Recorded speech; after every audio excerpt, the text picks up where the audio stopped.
Welcome, welcome. You know, we had such an incredibly inspiring, awesome service last Sunday for Easter service. How many of you are here for that? Thank you so much. We were so blessed with receiving the gifts of Spirit itself through that special service that this is the first time I've really had an opportunity to address you in this month of April. So welcome. Welcome to April. April happens to be where we are, where humanity and divinity meet. And when I invite you in, when I say those words, where humanity and divinity meet, I'm going to just ask you to go within right now and on your own discern what that means to you. Where humanity and divinity meet, just on your own in this moment. What does that mean to you? What does that feel like? And if you were to describe that to somebody, what would you say? So just go within and get clear on that right now.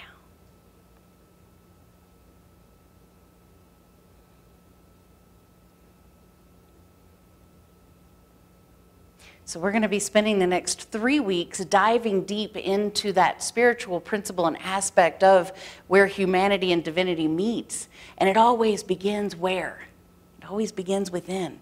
So that's why we needed to start there this morning, inviting each and every one of you to go within and to discern what in the world does that mean and feel like to you as we start to dive into that greater essence of it.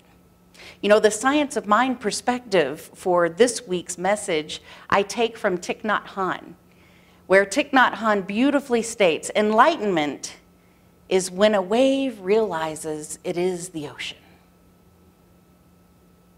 Enlightenment. So perhaps that may be one of the definitions of where humanity and divinity meets, is when we realize that we are the ocean. But you know, that's still kind of out there, isn't it? Doesn't that still kind of feel a little out there?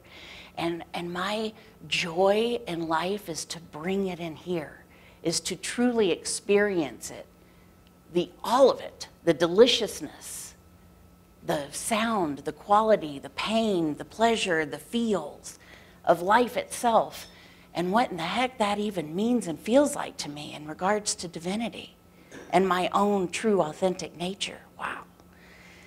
So my goodness, we're going to dive into that this morning. You know, we uncover more of our infinite nature and realign our soul's true calling when we understand that everything has its origin in mind. I cannot become available to more if my mind, my heart, and my soul has not first opened to more. So we're going to start with the very first slide up here. Welcome to spring. You know, these are the first signs of spring. When you see robin lurking about your trees there. How many of you have seen robin lurking about your trees recently? Have you noticed? I'd really need to see a raise of hands here because there's a reason for this. There's a reason we're doing this. So if you've noticed the robins, they may be wearing capes and masks, they may not. But if you've noticed the robins in the last few weeks, we're going to talk about that in a little bit. So yes, first signs of spring. So let's go to the next slide, please. I love this. This is another part of this message today. I can't tell you how many times I'm going to be saying this year. Can I call you back? Because I'm watching a live stream. And that is truly where humanity and divinity meets for me, when I am watching a live stream. I know that you all know that we enjoy fly fishing a considerable amount, and if we have just a little bit of time off, but not enough time to go way into the mountains, we'll go to the South Platte and do some fly fishing along the streams. And we always seem to go places where we don't get cell service, so I'm not really sure I could ever pick up a call, or if I ever would. But just think about that and keep that in mind the next time you're watching a live stream, okay? Because that's another example of how we choose to be aware and present with that divine nature that is happening all the time and is all around us. And we're going to be talking about more of that this morning. So I'm kind of setting you up here. So just go with me if you're not quite sure as to why I'm showing these slides. Just surrender and go with it. Go with the flow. Just go with it. This Thing Called You. Love this quote in This Thing Called You by Ernest Holmes. The wick of your individual life runs deep into the oil of pure being. There is but life, and that life is your life now. Oh, how profound is that? The wick of your individual life runs deep into the oil of pure being. Back to that wave, realizing that it is truly the ocean. So let's go to the slide with the sunflower. I think I've got them in order. Yep, I know I've shown this to you before, yet I think it bared to be repeating today.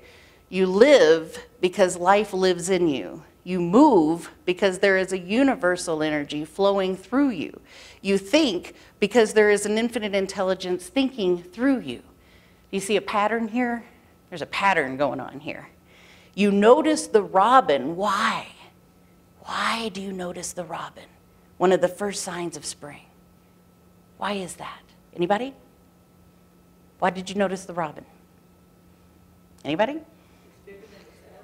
It's bigger than the sparrows, yes. Okay, so size makes a difference, yes. But we had to be doing something to notice the robin. We had to be aware, right? We had to be aware. We had to be aware of something that was past this right here, right? Past this. And there's this whole incredible, amazing, divine world in which we are of that is happening right now. Like Maureen mentioned, Pikes Peak coming in on the drive this morning. What part of divine life did you already experience this morning? Like I bet you if I pass, I'm not gonna, but if I passed out pieces of paper and pencils and had you write really quick 10 things of life that you experienced this morning, what are some of the things that you'd write down? I'd say music. That was a big one for me. Oh, heart opening. So beautiful.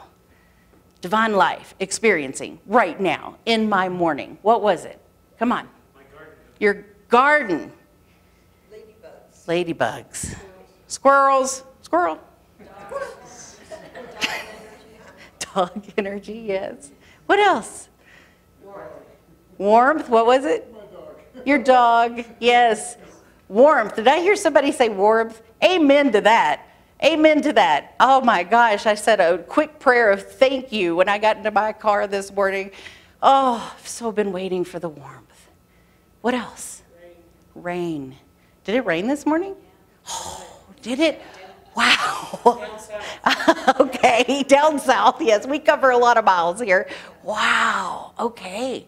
So awareness, divine life, experiencing, expressing in your life. Wow. That's really cool. So there is a place in us which lies open to the infinite. But when the Spirit brings its gift by pouring itself through us, it can give to us only what we take. This taking is mental, science of mind text. Now, you know how I like to paraphrase here. I know that it's mental. I also know that there's something else going on there too. To me, it's mental, spiritual, feeling, the whole 9 yards. I'm a feeling kind of person. I feel it first. I tend to feel it, and then it catches the attention of my brain. So when I read a quote like that in the Science of Mind text that says this is mental, I kind of put those other words in there too, because that's how it works for me. It may not work that way for you, and that's okay. But what I believe Ernest is saying here is it encompasses that wave that knows it's the ocean. And in order to do that, we have to have that awareness. The awareness of the robin, the awareness of the rain, of the music, of the warmth, of the garden, of the dog energy, of all of those things that we already experienced in our life this morning. We must be open to that awareness. Ah, so good. So I forgot to tell you that part of my presentation includes a link. You got it. And we don't need sound. Actually, sound would be better being off. And it's a really quick video, and you got to pay attention. So I'm going to play, or Tony's going to play this really quick video for you, and I'm going to invite you to pay attention. This is it. And it's quick. Maybe. Here we go. So watch what she does.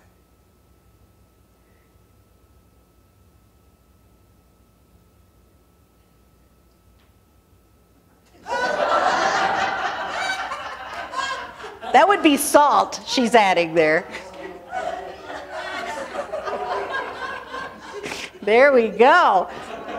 Okay. So that, my friends, is what happens when we are not open to divine life in all of its being. Wasn't that funny? So she's salting the crap out of whatever's in this pot, but she's not tasting the salt, right? Because she's only tasting what's in her little teeny tiny little spoon thing here. And she never dips back in. So she has no idea that she's just poured a whole bunch of salt in that pan. So can you relate? Do you see the symbolism there? So how much of that divine life is pouring itself into the awareness of your life that you don't even know about? Because you're tasting it out of this little spoon and you're not dipping it back in. And you may be pouring a whole bunch of stuff, but not taking a taste or a test or taking the pulse. So there's something really profound about that. Really profound. I'm just going to let that percolate with us just a little bit right now. In Anatomy of Healing Prayer, the search for divine unity, the realization of unity, necessitates the acceptance that there is no dividing line, that we shall expand, progress, evolve, ad infinitum in a sequence from where we are to any stage that we shall ever become. Out of eternal being comes everlasting becoming. And I'm going to read that again. Out of eternal being comes everlasting becoming. But there's no separation. But we have to be willing to dip our little ladle into the soup of life. Right? We have to dip that awareness into the greater soup of the divine life to experience the unity, to experience the wholeness, and to dissolve the false concept that there is separation. So, everybody's got a bulletin. I made sure everybody had a bulletin. Does everybody have a bulletin? Yes. I want you to hold that bulletin in front of your face just like this. Just like this. Bulletin in front of face. Is everybody's bulletin in front of your face? Okay. Bulletin in front of face. So what do you see? What do you see? I see some white and black blurry stuff. What do you guys see? White and black blurry stuff. I want you to keep the bulletin in front of your face. Now this bulletin represents, or in this moment, I'm choosing for it to represent, our immediate problems, worries, and concerns. And maybe the pan that we're pouring salt into. Okay? This bulletin's representing our dramas, it's representing our conflicts, and how often we become so myopic with regards to our impending presence that we forget that there is anything beyond what is right smack dab in front of us. Now, with the bulletin in front of your face, let's finish this popular statement. I can't see the forest for the trees. The bulletin is the tree. Yes. I can't see the forest for the bulletin. I can't see the forest for the tree. The bulletin is the tree, folks, in this moment. How much time, how much energy, how much language, how much have you invested and are investing that is centered around your singular tree, that is centered around your singular bulletin? Keep them up there, just for now. It's a little frustrating, or it's actually kind of a pain in the behind, right? Having this bulletin right in front of your face. Yeah, I'm doing this on purpose. You're supposed to feel a little uncomfortable here, a little uncomfortable. So this is perhaps the greatest repeated mistake and the greatest barrier to experiencing a greater degree of heaven on earth. So you can remove the bulletin now from your face. Oh, Lord. Now, is there something beyond that bulletin? Oh, there is. What do you know? Me. I'm beyond the bulletin, yes. That's lovely. There's a lot of other stuff beyond the bulletin, too. So what lies beyond is the forest of infinite potential. And in order to meet our divinity in greater and greater degrees, we must become, get this, forest people. We must become forest people, okay? Those that are willing to know that even in the apparent absence of order, there is what? Order, okay? Even in the apparent absence of love, there is love. Even in the apparent absence of supply, there is supply.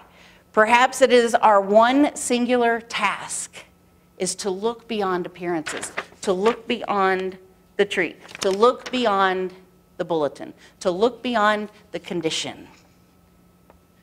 To know that to such a degree that this makes absolutely no difference in your life right now.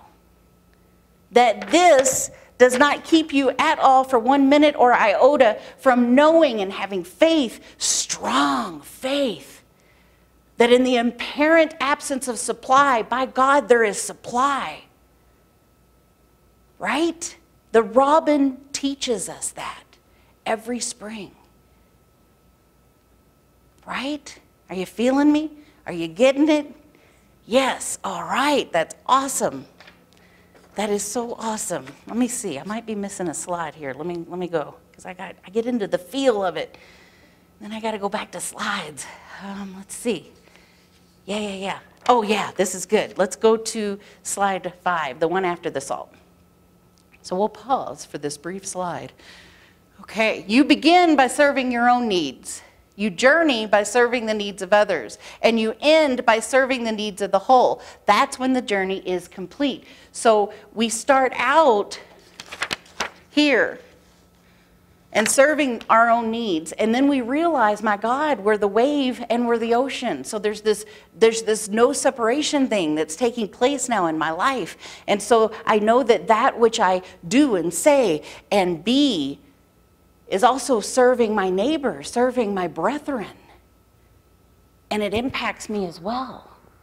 And then I realize that as I'm serving my brethren, my brothers, my sisters, my neighbors, and it's impacting me, I realize, oh my God, that which I am is actually making up the whole. And I serve the whole. My impact impacts the whole.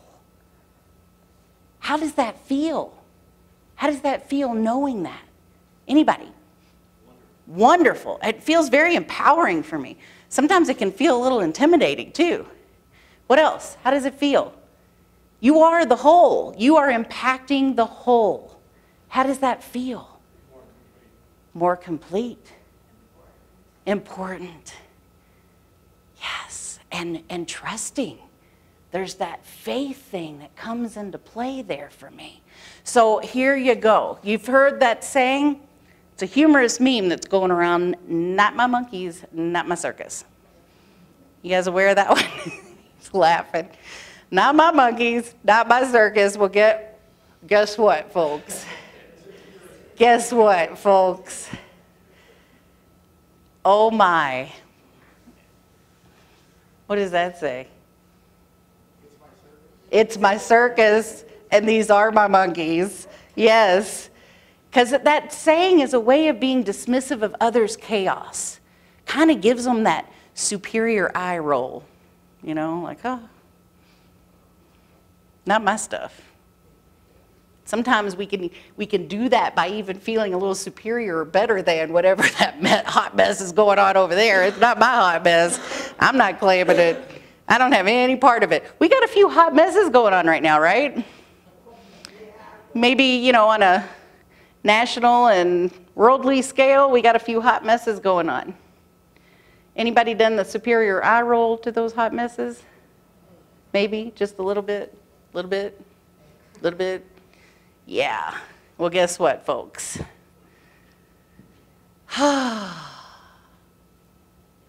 We're serving the needs of the whole because we are a part of the whole and we play a part of the whole. And there is no division, there is no separation. None whatsoever. So sometimes we like to think that we can conveniently sidestep any responsibility or relationship to them. You know them, you know who them are? Them is us. Them is us. So there's no skirting of relationship here. There's really no getting out of it because we are all connected. Unity, unification. There is no division. And when we do that superior eye roll, not my monkey, not my circus, what energy are we investing in? Separation. And sometimes the whole while going, I really wish they would just get on board with the fact that we're all one. Why can't they get on board with the fact that we're all one? If they could just act like what they do and their decisions impact everybody, we would be so much better. Oh my goodness. So, awareness, the robin. There is something going on out here that we are a part of. And we serve that whole. We serve that whole by our thoughts and our words and our actions and our beliefs. Who wants peace? Who wants peace? And those that didn't raise their hand will talk a little bit after the service, okay? Just a gentle, kind little discussion.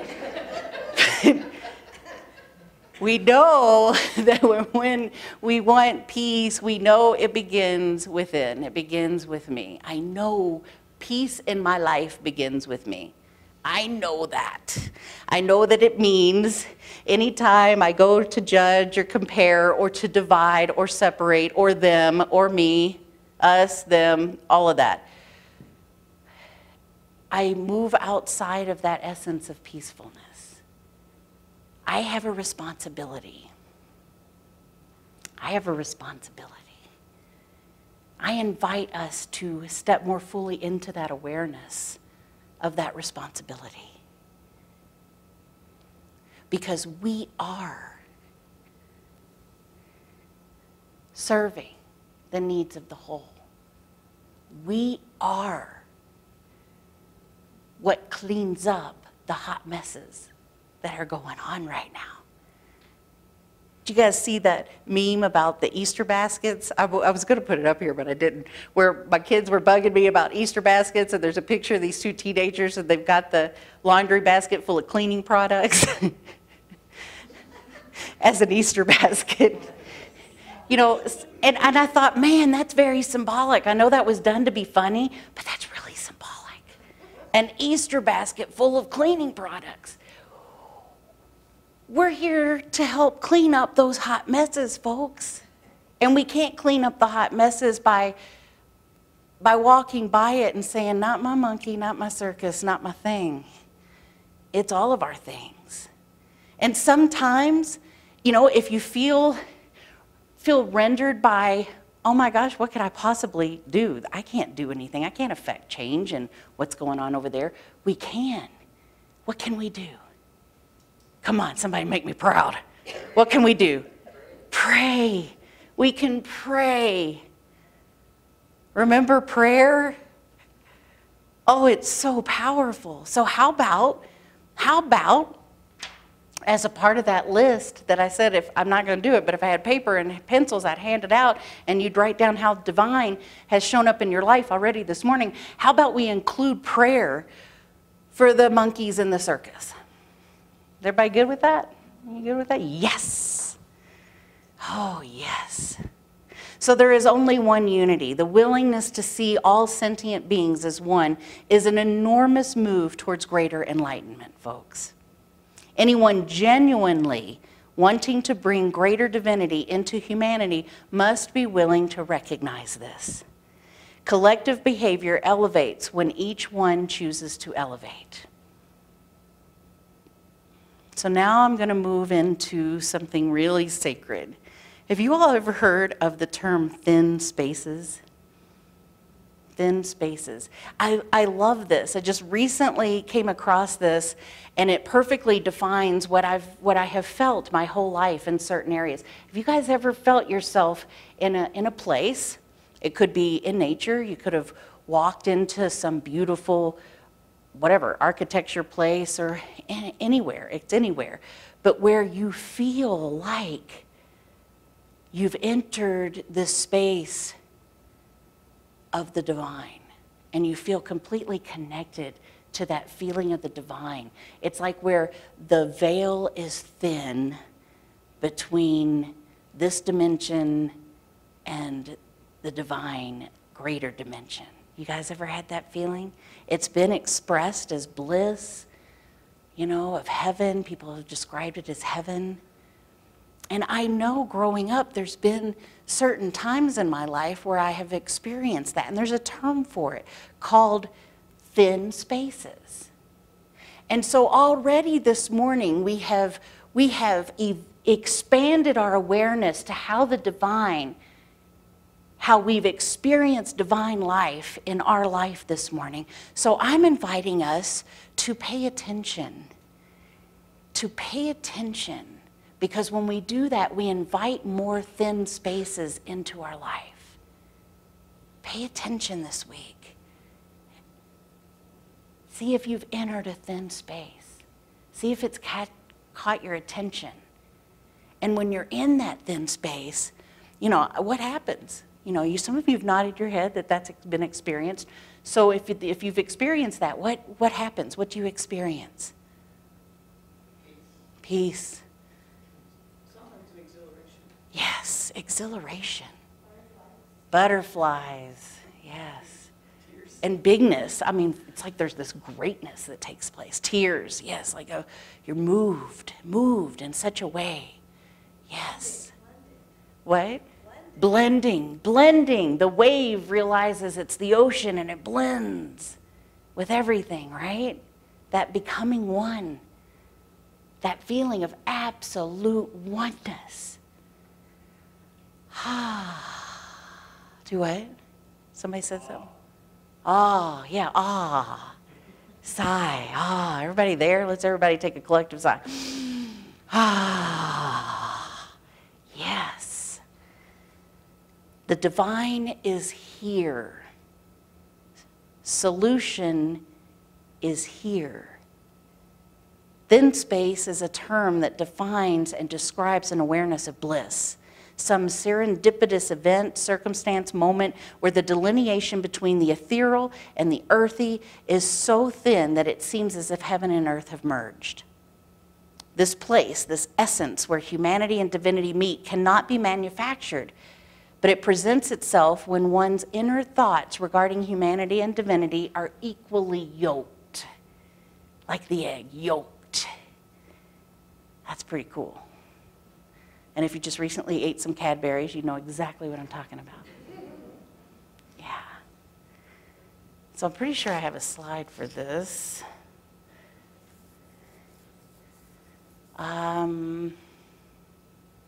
What's next? Yes. This is perfect.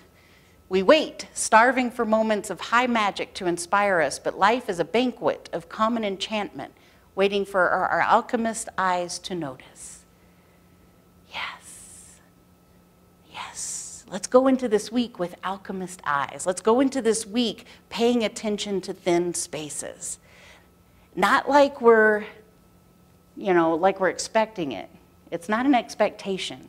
It tends to catch me by surprise. But I know that if we move and have our being into this week, paying attention to it, we are inviting it in. It's like the difference between this and this, on how much of the divine we can experience. So let's go to the next slide, please.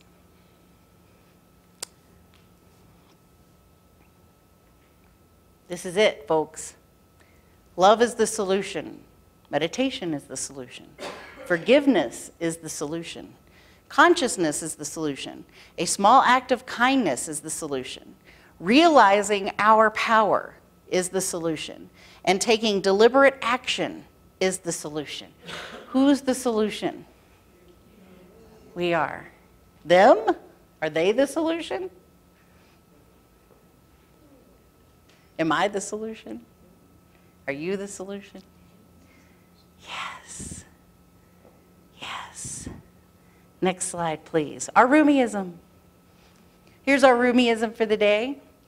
Deep in our hearts, the light of heaven is shining. Deep in our hearts, the light of heaven is shining. Who wants to shine their heart? Who wants to shine their heart on some big hot messes that seem to be going on right now? I think it's the most powerful cleaning agent around. Absolutely. So, the divine is here. The solution is here. The reality is we dwell in a forest of immeasurable magnitude. Think about that for a minute. Immeasurable magnitude. That's pretty big. That is pretty big.